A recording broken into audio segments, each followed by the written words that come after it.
pedido da diretora Luciana, diretora de comunicação, o sindicato resolveu instituir aqui um programa chamado Café com o Jurídico, né? Para a gente, é um bate-papo, para a gente estar falando das nossas ações aqui, né? Para estar informando você, sindicalizado.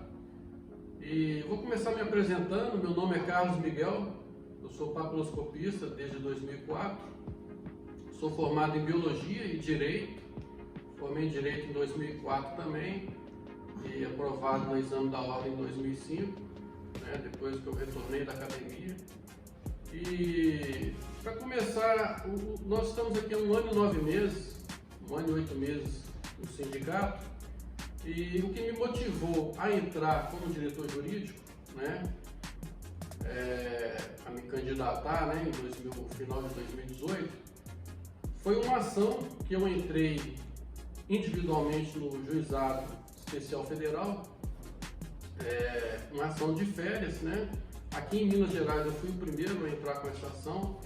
E em 2018 eu obtive a tutela antecipada para gozar essas férias. São aquelas férias do primeiro ano, que a gente fica 1 ano sem tirar férias, só tira férias a partir do 2º ano, né? Sendo que a Lei 8.112 não prevê apenas o primeiro ano, né, que você não possa gozar essas férias. Então, no entendimento do judiciário, a partir do 2º ano, você pode gozar as férias do primeiro ano e as férias do período aquisitivo do 2º ano, né? Então, eu obtive o êxito nessa ação, inclusive determinando que a União cumprisse sob pena de multa. Então, isso me motivou a entrar no sindicato, né, a princípio por causa dessa ação, para fazer uma ação coletiva, né, e garantir esse direito para todos os sindicalizados. E aí nós vamos estar primeiramente falando sobre essa ação de férias, que é uma ação interessante, que o sindicato ele pode então gozar 2 férias dentro do mesmo ano e receber, cada férias receber 1/3, né? Eu vou estar passando então a palavra para o advogado Hélio, que é do escritório Camargo e Vieira, escritório contratado, para a gente começar falando aí dessas ações. Bom dia a todos os sindicalizados. Meu nome é Wellington, eu acredito que todos já me conheçam, sou advogado do sindicato desde 2008. Hoje trabalho no escritório Camargo e Vieira, que é o escritório contratado aqui pelo sindicato, e foi na gestão do início de 2019, não é isso, Miguel? 2019. No início de 2019 nós entramos, e de lá para cá, desde o início desse ano, nós obtivemos uma série de vitórias judiciais que nós vamos estar explanando aqui para vocês. Sendo que o escritório, ele tem uma peculiaridade, nosso escritório Camargo e Vieira tem uma peculiaridade. Nós recebemos o caso do sindicalizado ou da diretoria e fazemos uma análise de viabilidade muito aprimorada, muito aprofundada, para que a gente tenha quase que certeza dessa vitória, para que não gerar gastos nem para o sindicalizado e nem para o sindicato, já que todo mundo sabe que existe um ônus de sucumbência, né? Quem perder ao final paga. Então eu vou começar a falar dessa ação que o Miguel já falou, que é a ação de férias. Nós ajuizamos essa ação de férias, foi no ano de 2019 também. É o mesmo objeto que o Miguel descreveu, e nós fomos vitoriosos, tanto na primeira tutela antecipada, tutela de urgência deferida para sindicato de policial federal, foi a nossa. Nós ganhamos essa tutela e todos os sindicalizados nossos hoje já podem usufruir de gozar essas segundas-férias a partir do 2º período aquisitivo. Então essa foi uma das grandes vitórias encampada aqui pela diretoria jurídica. Só uma parte, é interessante que após a vitória nessa ação coletiva, vários colegas procuraram o sindicato para se filiar, para também ter direito a essa ação, né?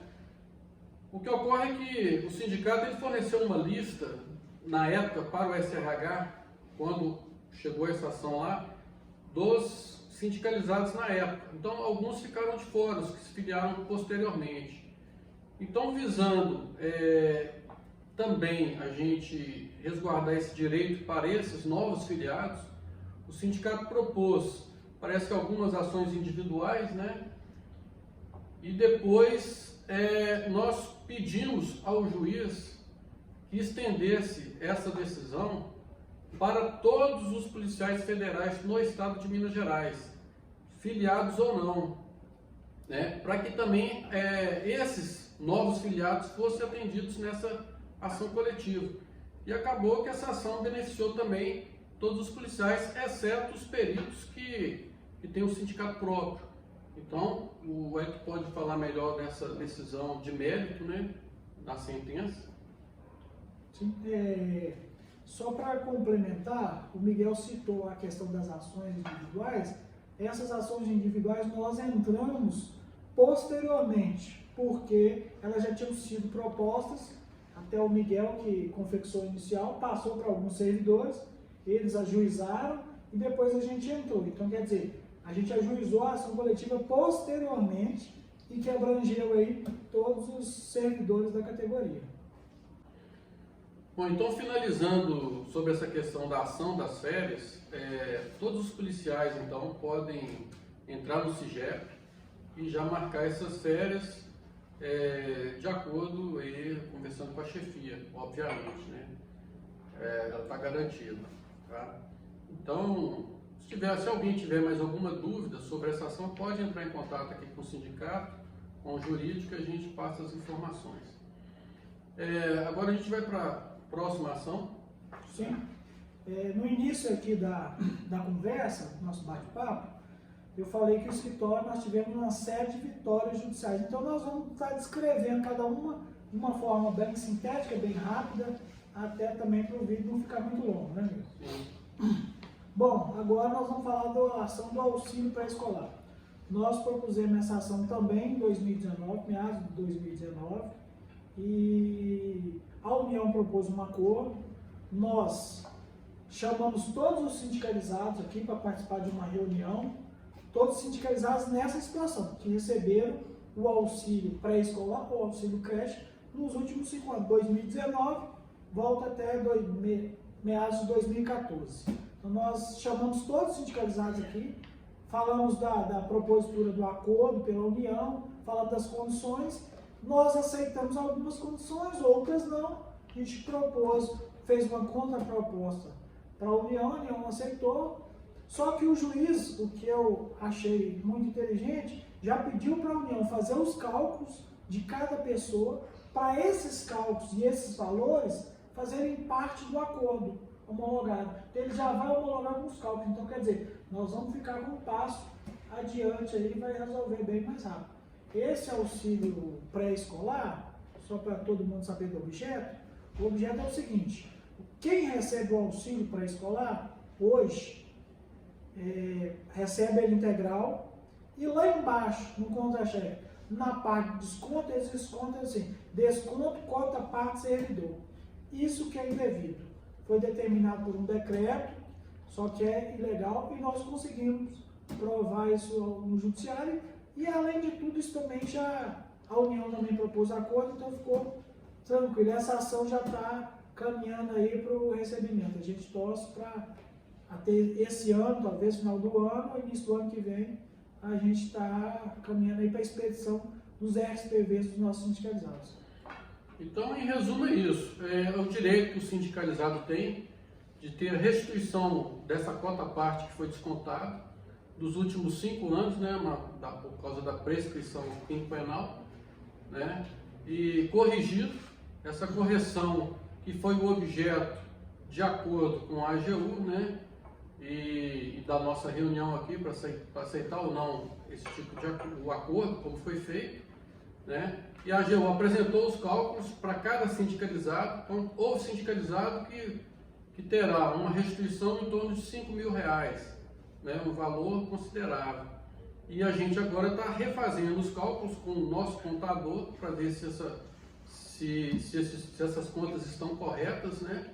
Para que o juiz homologue e seja expedido o RPA, não é isso? RPV, desculpa, o RPV, e o sindicalizado recebe esses valores, né? Então também foi uma ação aí interessante de dar um retorno para o sindicalizado e que nós obtivemos êxito nessa demanda.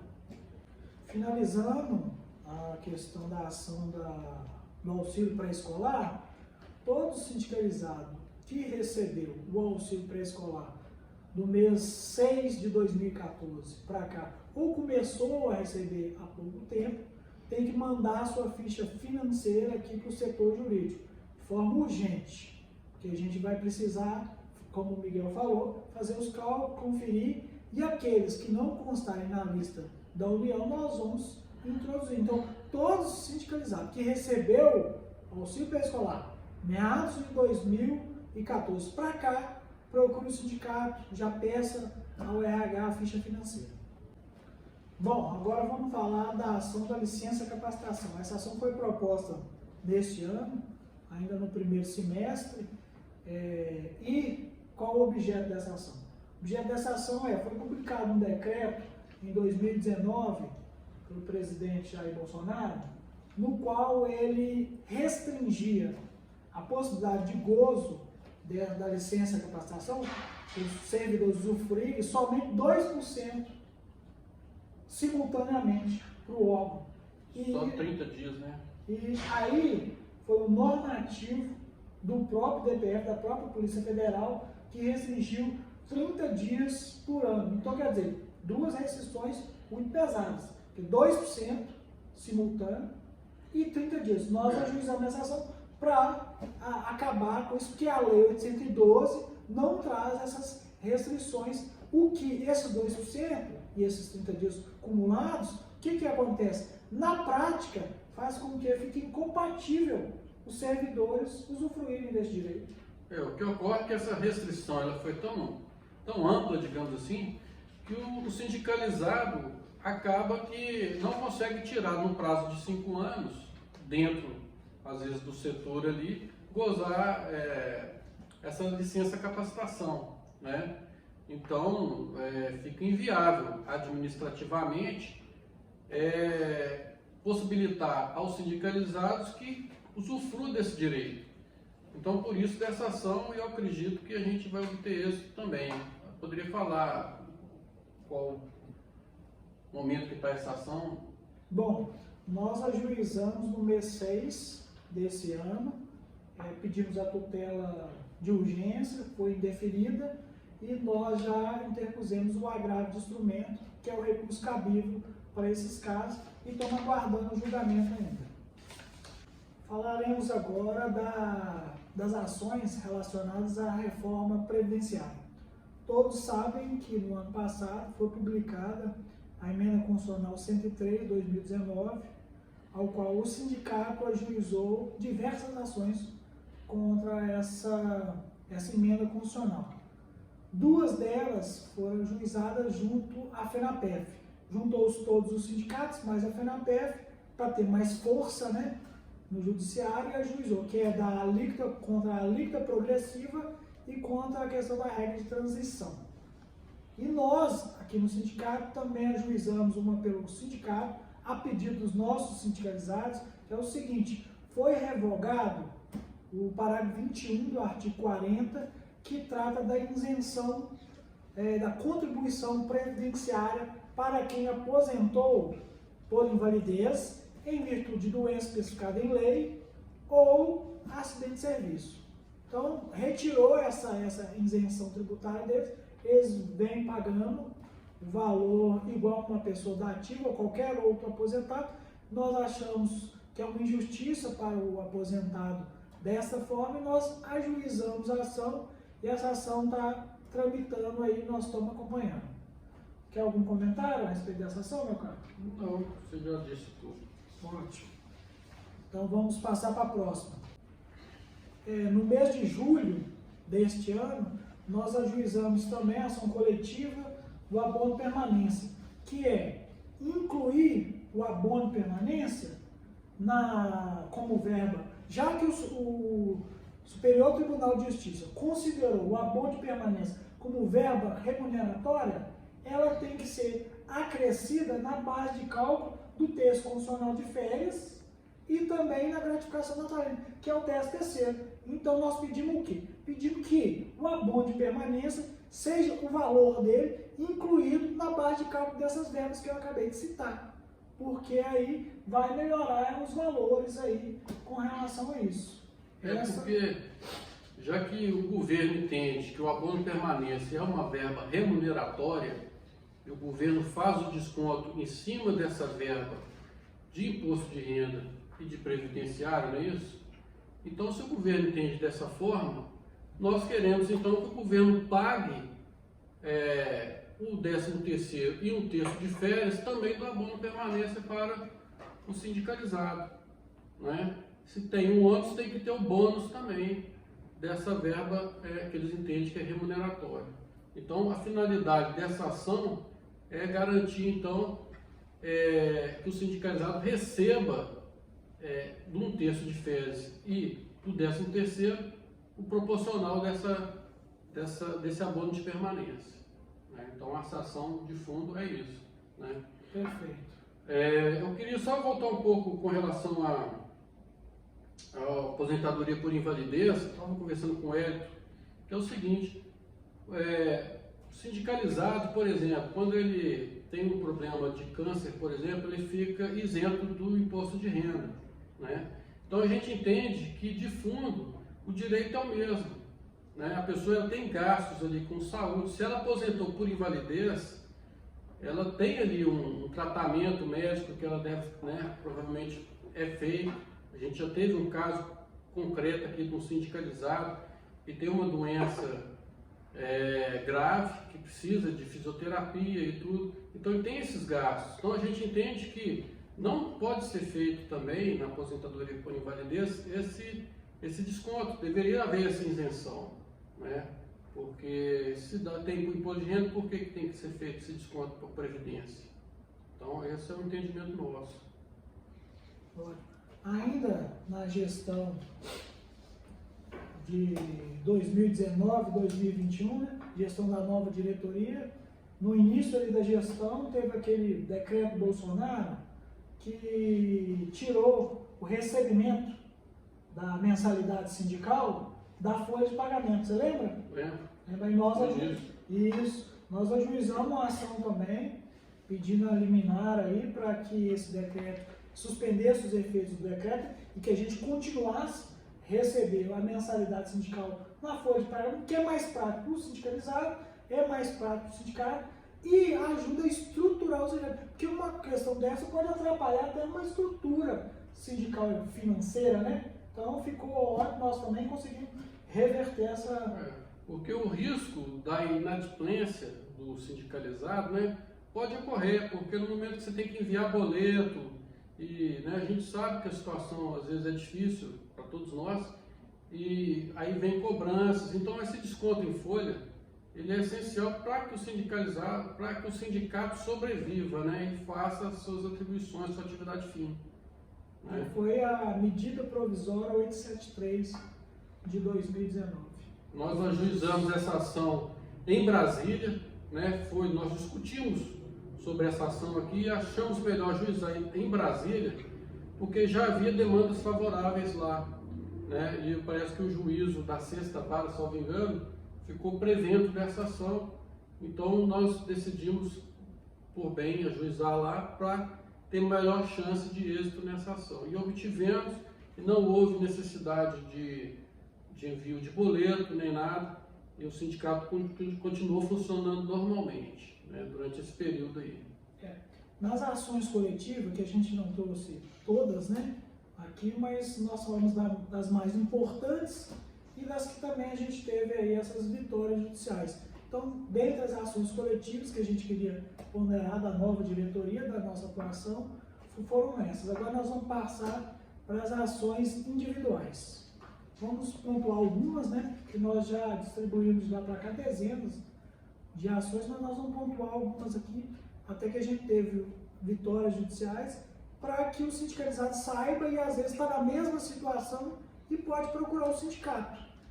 A primeira delas é reposição ao erário público. Às vezes ocorre da administração pública fazer um pagamento indevido ao servidor público, mas o servidor recebeu aquilo de boa fé, quer dizer, não sabia que aquilo estava errado, foi um erro da administração, ou foi um erro de interpretação da lei, ele recebe aqui de boa fé, depois a administração descobre que é descontar dele. Isso não pode. Segundo a jurisprudência pátria, não pode fazer esse desconto. Então, nós já obtivemos, eu estou citando essa, mas nós já obtivemos sucesso em outras ações com esse mesmo objeto. São descontos indevidos, né? E que se tiver algum sindicalizado aí que esteja acontecendo isso, pode procurar o nosso jurídico aqui também para ajuizar uma demanda individual. Perfeito. Nós tivemos uma grande vitória aqui, porque tiveram pessoas no passado que fizeram, parece que a Polícia Federal dividiu os concursos em concurso regional e concurso nacional. Alguns sindicalizados fizeram a prova no concurso regional, passaram, tomaram posse, mas também fizeram o do nacional e também passaram posterior, um pouco tempo depois. E o que estava acontecendo?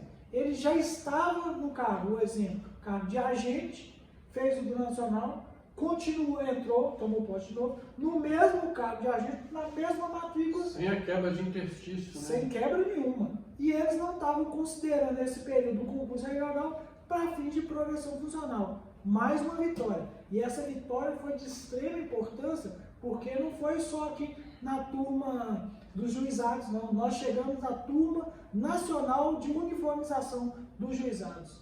E lá nós conseguimos essa vitória. Sacramentado isso. É uma ação importante para o sindicalizado, porque isso influencia diretamente no salário dele, né? Na questão da progressão, se você contar os anos, colocar no papel ou fazer uma conta, dá uma diferença significativa, né? no subsídio aí do sindicalizado. Outra ação que nós obtivemos sucesso, mas essa eu vou falar lá do censo, porque na verdade foram vários sucessos, não foi só um sucesso. Todo mundo sabe que o órgão, principalmente aqui na Polícia Federal, existem muitos processos administrativos disciplinares. Eu sou especialista em direito público, atuo aqui com isso desde 2008, fiz pós-graduação na área, meu artigo publicado teve a ver com isso, que eu falei da questão da quebra do interstício, em virtude da aplicação da penalidade de suspensão. Então, nós, dentro do processo administrativo disciplinar, nós conseguimos arquivar muitos processos disciplinares aqui, já administrativamente, inclusive um deles muito complexo, que é daquele nosso amigo sindicalizado, que está melhorando, está tudo tranquilo, e nós também anulamos diversos passos por formalidades ilegais cometidas pelas comissões ou até pela autoridade julgadora. O último, para vocês terem uma ideia, que nós anulamos, o que aconteceu? A comissão disciplinar, que ela tem que agir com independência e imparcialidade. A comissão disciplinar mandou arquivar o PAD e mandou para o núcleo de disciplina. Lá o núcleo de disciplina discordou e falou que tinha que indiciar o servidor, o sindicalizado. Mandou para o superintendente, que é a autoridade julgadora, a autoridade julgadora concordou e mandou indiciar. E indiciou. E penalizaram o sindicalizado com suspensão. Nós ajuizamos a ação e falamos o seguinte: olha, se a comissão tem sua independência e sua imparcialidade, e ela que analisa as provas, ela que faz toda a instrução das provas, se o relatório para arquivamento do PAD está fundamentado nas provas, ninguém pode discordar. Isso, a Lei 802, salvo engano, o artigo 168 fala isso. E o artigo 150 trata da independência da comissão disciplinar. E a gente tratou isso, trouxe isso na ação judicial. O juiz acatou e anulou esse PAD. Mais um PAD que a gente conseguiu a nulidade, fora outros diversos. Isso foi uma quebra patente aí da imparcialidade do julgador, né? Ele deveria ficar restrito a parecer da comissão, né? Se a comissão julgou que deveria arquivar, não cabe ao julgador, por ânimo próprio, né? Retornar esse PAD e querer que a pessoa seja indiciada lá, em tal artigo lá, né? E aí é completamente ilegal. E foi uma grande vitória aqui para o jurídico, nessa questão. A autoridade julgadora só pode discordar do parecer da comissão disciplinar se esse relatório for contrário à prova dos autos, o que não era o caso. Então foi acertada a sentença do juiz que anulou esse PAD. Então, mais uma vitória aí para os nossos sindicalizados. Bom, além dessas ações de nulidade de PAD, nós temos todas as ações administrativas, recursos administrativos relacionados à aposentadoria, relacionados a verbas que estão cobrando indevidamente, revisão de aposentadoria. O que eu estou querendo falar é que nós aqui do setor jurídico, juntamente com o nosso diretor jurídico, estamos à disposição de todos os sindicalizados que precisarem, basta nos procurar. Nós temos informações de todas as nossas ações distribuídas, coletivas, quanto da FENAPEF.